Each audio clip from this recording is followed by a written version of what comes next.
What's interesting is there's a saying, and I want y'all to chime in exactly whatever you're thinking of.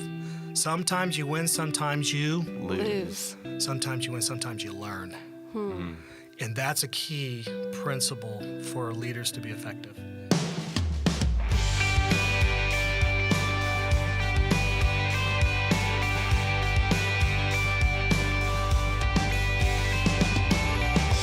Hello, and welcome to More Than Sunday, a weekly podcast where we take a deeper dive into the stories, themes, and questions of our faith. My name is Eric Chakowski. I'm the worship director for Access, our modern worship community at First United Methodist Church Richardson. And with me every week is our lead pastor, Julie Richter. Hey, Julie. Hey, how's it going, Eric? Awesome. We are fresh off of annual conference. Our church hosted over 300 churches, pastors, lay leaders from Sunday to Tuesday, and here it is Wednesday, and we are exhausted, but it was a fruitful week. And Julie was fully ordained on Monday evening in the ordination service, and it was a really awesome evening to celebrate her and to celebrate a lot of other clergy that were commissioned and ordained that night as well. So it was a joyful week. An exhausting one. Yeah, it's a long process, and it was certainly a special night. That night, my dad actually put the stole on me. So when you were ordained, they stole you, is what they call it, but it's this piece of material that they put around those who are elders and deacons in the church. And my dad gave me his stole when he was ordained in 1986. And so it was a really neat moment to get that stole from his ordination and then now have it in mine. And actually, Clayton's dad was my dad's bishop at the time. And so, Bishop Ben Oliphant ordained my dad. So it just was a really special night and a really neat way to celebrate. That's awesome. So we are starting a new sermon series this week called Be Incredible. We got this idea from a new movie that is coming out called Incredibles 2. It's a Pixar movie, and it is a 14-year in-the-making sequel of Incredibles. And as we began to think about what makes a person in their faith and in their spiritual life incredible, we began to talk about spiritual gifts. All of the gifts and talents that we bring not only to the church, but what we take outside of the church walls as well.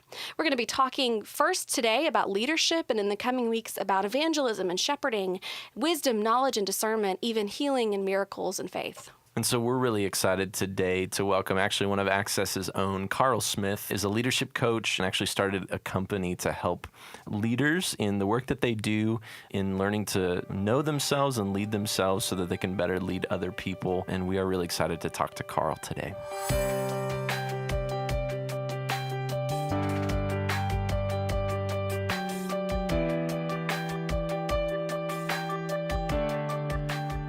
Well, we are really excited to have Carl Smith here today on the podcast. Carl is the president and founder of Principal Discoveries, and we are here to talk to you today about leadership. So we are so thrilled that you are here. Thank you. It's an honor to be here. Why don't you start by telling us a little bit about what you do professionally and what led you to this point in your career? Oh, gosh, where do I start?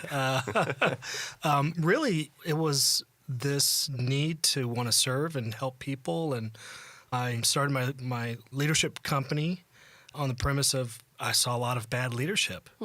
And I saw fantastic people and fantastic leaders do incredible things, but there were just a handful of people that stood out in my mind that, gosh, I just don't want to do life like that or treat people that way. And that's really what birthed what I do. It's not that I was seeking it, I just fell into it. People don't realize in leadership the impact that they can have on other people. And so I just wanted to bring that to the forefront to help people really realize that they can be a person of influence in a positive way. So Principal Discoveries is a company based around leadership, being a great leader. How would you define leadership? Really, it's serving. Servant leadership, as Pastor Clayton says, leaders give hope. And it's really about how do I, as a person of influence, encourage people to be their best and encourage people to step out on faith and do things that are uncomfortable at times, but that they can do it, to give them hope and encouragement. So you mentioned a second ago, you've seen this done really well and seen leadership done really poorly. What examples do you have of some people who have done leadership and some qualities of leaders who have been really great? Oh, that's great. Well, so I'll start with my first mentor, who was my father. In fact, I'm wearing his shoes right now in honor of him and how he was not only a great father, but a great mentor, a great person. very involved in church and our community, and he was my soccer coach, and I was in Cub Scouts. But one, he was involved, and then two, so encouraging, so uplifting. He would always say to me, "Hey, Carl, whatever you put your hands on, it's going to turn to gold. You're a winner," and believed in me more than I believed in myself. And so he's a great model for leadership. That's what I attempt to do on a day-to-day basis, not just professionally, but personally. I believe you got to walk the walk and talk the talk. So what are some areas or some leadership examples that you feel like haven't lived up to that? That I've done personally. Or gosh. or others. Or others. It doesn't have to be you. You don't have to throw yourself under the bus. It could be. Yeah. Whenever I get focused on myself and just my needs, that's when it becomes dangerous. And there's a saying that we have in the leadership development world, hurting people hurt people. And so one of the things that I have to continuously check myself is making sure that I'm in a good place, that I'm rested, that I'm fed, so I'm not hangry, so that I'm focused on the needs of others as much as possible, much like Christ did. I mean, he's the ultimate leader. There are times that I don't fulfill that very well. I get focused on just my own needs and do things that are not uplifting or encouraging. And this is just Carl. One of the things that I have to be real careful of is being critical. Well, why did you do that? How come you did it that way? You should be doing it this way. I know what I'm doing. Why don't you? And I've really recognized that with my sons, but especially my little one, Noah, that I have to give him the opportunity to try, to do. Sometimes may not be as successful as I want him to be, yet that's a growing opportunity. That's a learning opportunity.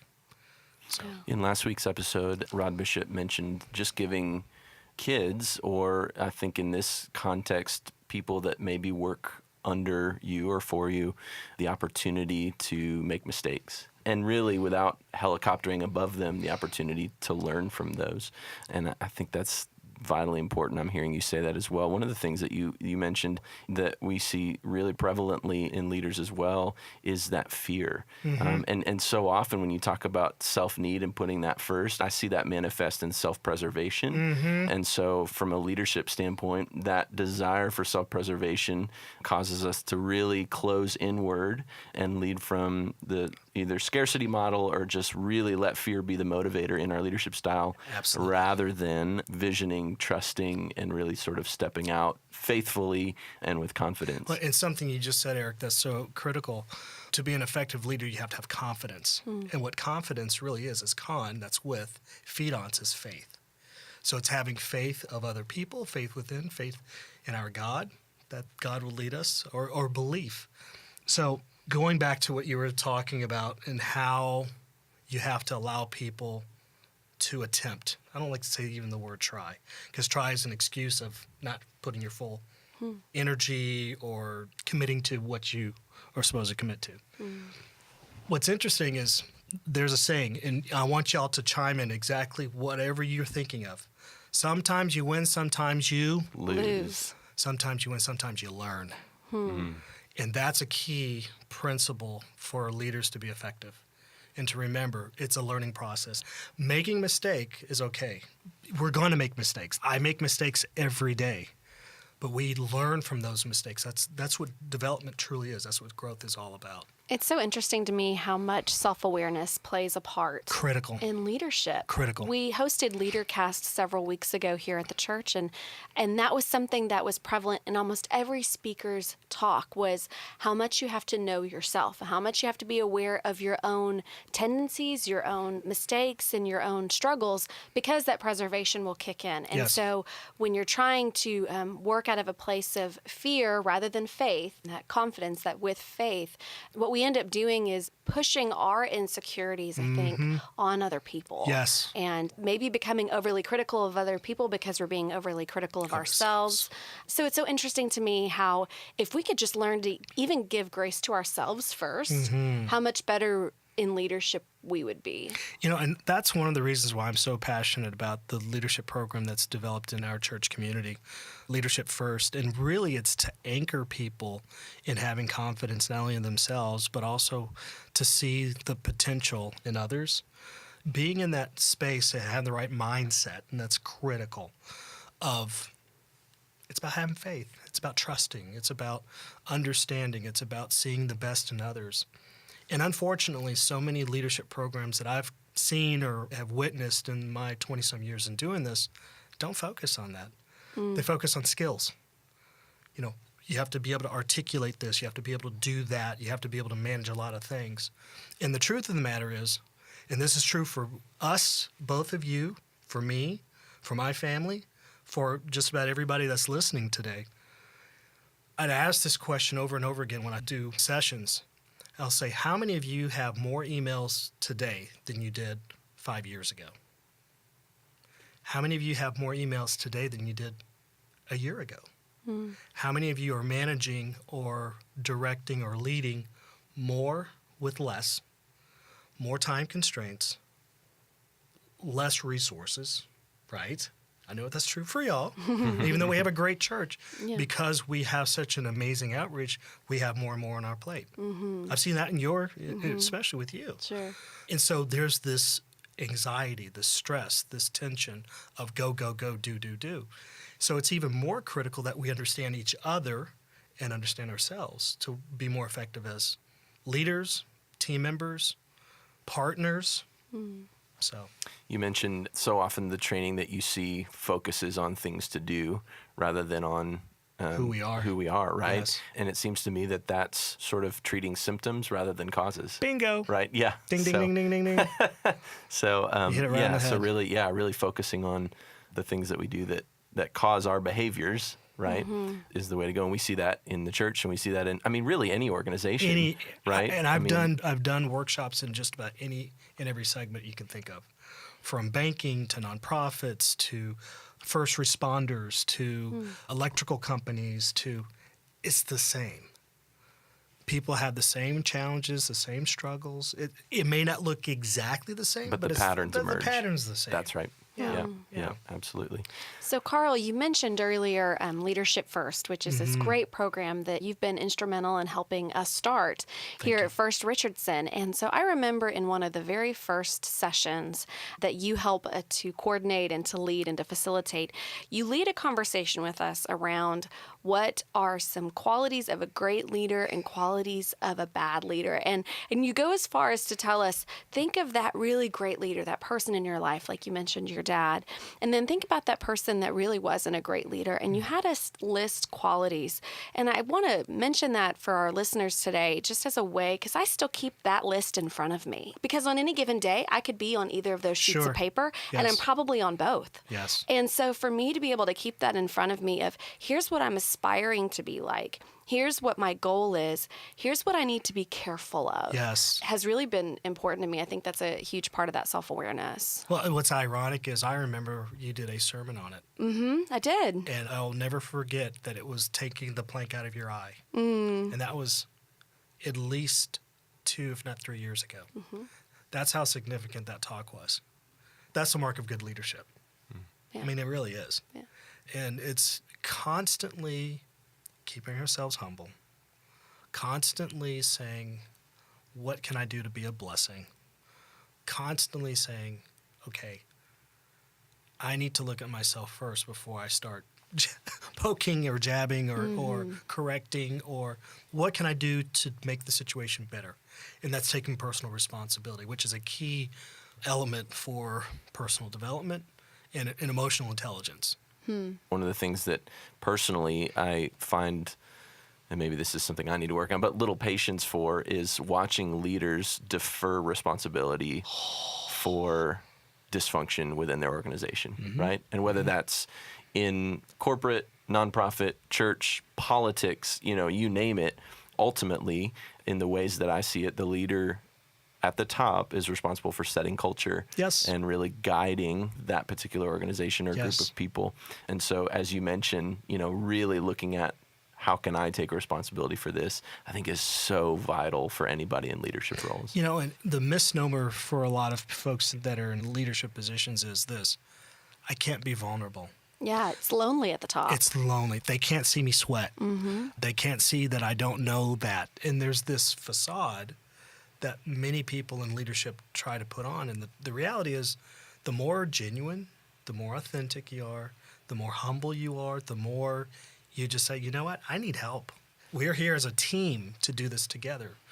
That's when people start to really engage and commit, because it becomes more than just a job, it becomes a cause.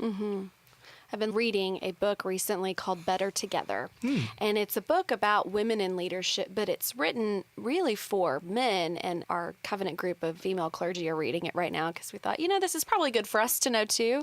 But it talks about how much more collaborative we are when we don't see ourselves in competition with each other. Yes. And even on a team with one another, I know I'm a very competitive person. And so that's such an important motto for me to keep in front of me. We're winning or we're learning, because I need to continue to not see it all as a loss or a win, and to really be able to see that we are better together. But that happens with vulnerability. That happens when we sort of put our guard down and say, as a team, here's the skills of each and every one of us. How can we utilize those for the common mission? Well, just to affirm Julie in that, so Julie is my boss. I'm a direct report of hers here at the church, and all the time, the ways that she sets up meetings and really builds that collaborative process is giving us all a seat at the table, and really encouraging that kind of collaboration. And really, I very much... it's working because I feel like she has a desire to have that collaborative sort of relationship in what we do for Access and for the rest of the church. What she does is she empowers you. Right. And you're so gifted at what you do. You really are. And I heard about your background and what you've done and SMU and this, that, and I'm like, we have this guy in our church? What? This is fantastic. Here's what's ironic. I had no idea that you were a direct report to Julie. Again, that's the mark of a good leader. Is many times you have no idea what that person actually does. You just know that they contribute. And they let people shine and do what they do well. So we really just brought Carl on today to build both of us to up. feel Stroke our egos a little bit, and I don't know though. I needed this today, so it's good. That's right. No, that's really kind, Carl. Thank you. It's the truth. So you mentioned earlier the greatest leader being Jesus. Yes. How do you think Jesus chose to lead, or what can we learn from his leadership style? He led with purpose. He led based on relationships. He understood all the people that were on his team, the disciples. He loved them no matter what. That reminds me of 1 Corinthians. Love is patient, love is 13, kind. 13, yeah. thank you. The love chapter. Yeah, love is patient, love is kind, love is thoughtful, on and on and on. So if you take out the word love and put in leadership, that's really what leadership is about. And he exemplifies it. He is our living example of doing that. One of the biggest words in what you said that stuck out to me was the word purpose. He leads with purpose. And I think leadership without purpose is aimless. Without that guiding sort of North Star, the why, which has been so common in corporate world and all those things, when we forget our why, when we forget our North Star, it's impossible to lead effectively. Well, and it's so interesting when you read the stories of Jesus with the disciples, you see this constant learning. So in some of the Gospels, they describe the disciples as those who continue to fail, but also those who continue to learn. Disciple means learner. And what I find interesting is that in some points in Scripture, Jesus is pushing them when they're ready to stop and take a break and sort of go back or rest. Jesus says, no, we've got to keep working. The job's not done. And then there's other moments when Jesus does pull them away and say, come and rest or come and pray with me. And so I find that interesting that you need both. But you're right, Eric, it's all around purpose, that when there's no purpose around it, it's aimless. But when you look at the Scripture and the common purpose of transformation and healing and miracles, that purpose guided everything that they did. So you mentioned your dad earlier. What have been some other great leaders in your life? Oh, man. So fortunate, so blessed. So many people that have impacted me and my mindset towards leadership. Zig Ziglar, who I had the privilege to know on a personal level, became his golf partner. No kidding. Yeah. Wow. I went to one of his conferences at the Bridgestone Arena in I Nashville. know. I'm trying not to fan out I right know. I was now. going to say, I saw him from the back of the basketball arena. He's amazing. Yeah. He was. So the story behind the story is Tom Ziegler, who is his youngest son. We became friends through my mentor, Dr. Robert Rome, and we developed. It wasn't an ongoing relationship, but it was at the right time for the right reasons. And Zig had fallen, and Tom said to me, he said, I saw my dad move from 65 to 80, 81, 82, literally overnight.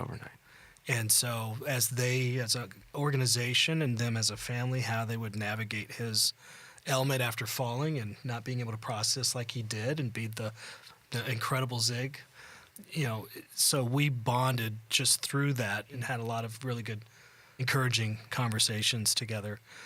Gosh, there's just a multitude of people. In fact, I just got off the phone with a dear friend of mine today who is one of the founders of his company. It's a very successful company in Houston. They do banking processing. And you talk about incredible leader.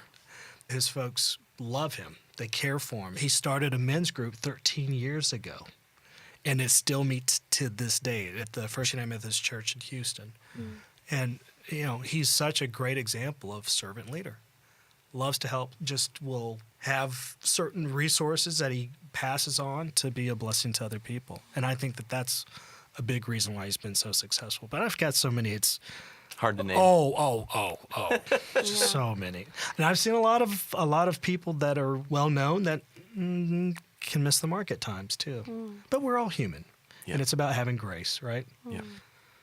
What you mentioned with your friend in Houston, in that men's group, he's feeding himself so that he can feed others. And so that's a good question for me to be able to ask is, okay, so how are you feeding yourself today so that you can be about the work that you're called to? I don't remember if I heard this from Andy Stanley, who was actually my pastor when I lived in Atlanta, who does a lot with LeaderCast. And I don't remember if it was him or even one of your sermons, but it was, who are you sowing into? Who are you pouring into?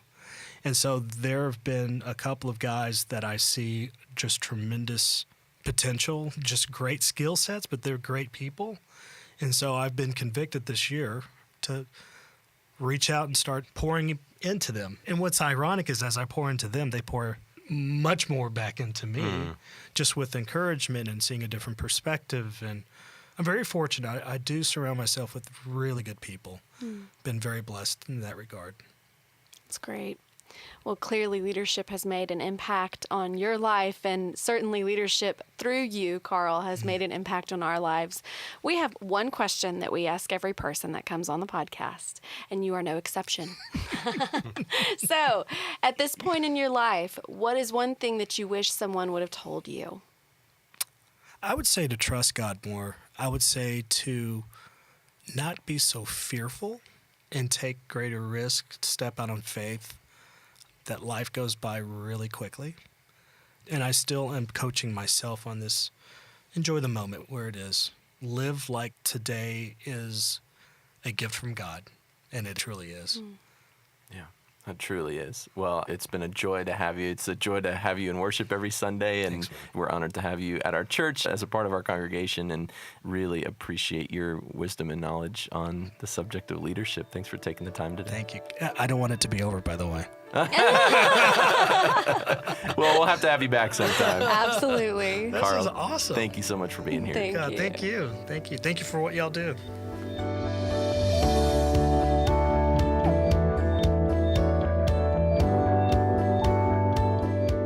We had such a great conversation with Carl, and as we continued talking, the conversation wasn't over. When we stopped recording, we continued to talk about how part of leadership is creating a safe space, and that when the church is at its best, it becomes a place of refuge and home. And when we choose to collaborate and be vulnerable with one another, accept each other's gifts as well as each other's mistakes, there's a safe space that is created for collaboration and leadership to really happen. Carl left us with a really beautiful image when he talked about physically wearing his father's shoes to this interview this morning. His father, who he named as one of the most, if not the most influential leader in his life, I think reminds us that all of us have been led by some incredible people and have the opportunity to lead others as we grow and as we go through life. We want to leave you today with a scripture of someone who biblically many people have looked to as an example of leadership and as a story that's pretty known throughout Scripture. And this is in Exodus 14, verse 10, talking about Moses leading the Israelites out of Egypt. It says, "As Pharaoh drew near, the Israelites looked back, and there were the Egyptians advancing on them.